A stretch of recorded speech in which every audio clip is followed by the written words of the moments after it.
Welcome to Flat Tank Friday, part 2.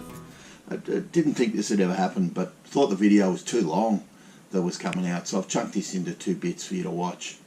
This is some carburetor work I did on the AJS Carb. If you remember, the clip holding the needle was really worn and it wouldn't hold the needle properly, and the needle had dropped down and it just was being a pig. It was a really good outcome. Watch the video, really simple repairs, including putting, I've got to get this right, the tickler off a monoblock carb into the top of an AMAC bowl. Really, really simple, really, really cheap. It was a good outcome. Enjoy the video. Alright, I'll get the top off the bowl, off this AMAC carb that's on my AJS in the vise. Just got it held in some soft jaws. Just going to hit that little fitting around the tickler with a little bit of WD-40. And I'm going to let that soak in. I'm going to try and undo this and replace it with the AML one out of a monoblock carb, and we'll see how easy that goes. Bring you back when I get this loose. And just as John said, that tickler screws in and looks pretty right. A bit clean perhaps, but and because it's not worn, I'll need a bigger spanner. I'll need the correct spanner to tighten that up. The old one was so worn around it that I could get a smaller spanner on it. I'll put a bigger spanner and tighten that up, but there we have it. It works and operates and looks as though it's going to do a better job. There's a simple little repair and some good advice. So it's a monoblock tickler, screw straight into the top of the AML carb, the AMAC carb bowl. Cheers. Well, there's the old tickler on the left, and that was well worn and the tickler kept falling out the top, and that was an unsatisfactory outcome. And there's the new one, screwed straight in. Gave it a bit of a clean up and functions really well. That's just part of trying to keep this carby off the AJS going and without doing any major overhauls and without spoiling it. More to come, got the needle clip to install. Okay, new needle clip installed on the old needle and the old slide.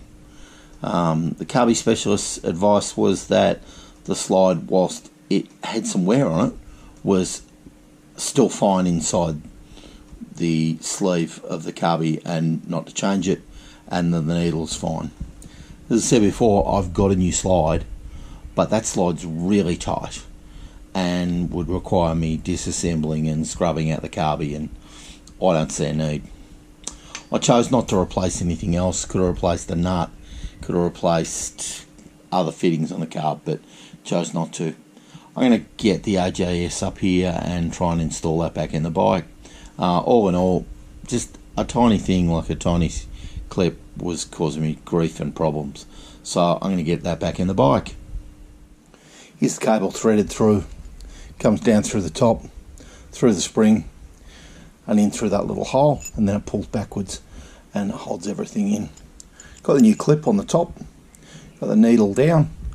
I've got the needle set on the middle slide on the needle, the clip's gone in. So let's see if we can get this back together and maybe see if it goes. Right, it'd be even better. Carby just screws back in, and then the large nut you can see is a locking nut that you cinch down and hold the carby in place. Everything's gone back together, you know, pretty good. So I'm going to push on and get a few more bits and pieces back together and see if we can't throw a bit of fuel at it.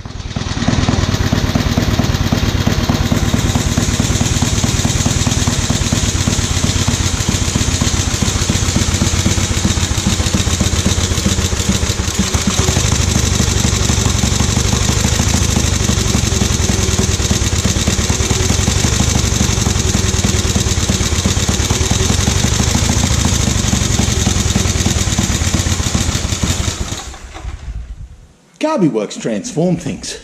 Really? Can't believe it. New clip, good clean out, new tickler, reset everything, and the bike's just ridden really well. I've only squirted down the road and back, didn't go far, 500 metres maybe. Still got a fair bit of oil spewing out of it, which I suppose is better than no oil coming out of it.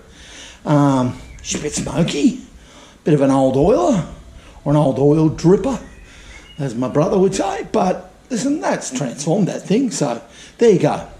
New clip on the needle, reset the needle, tidy up, new tickler, and the thing doesn't idle so well. I think I've got to put a cable adjuster in. But the bike ran really well, really pleased. I did go through and tighten up the front linkages.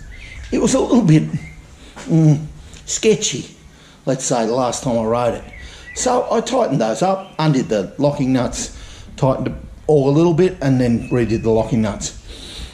Bike rode really well.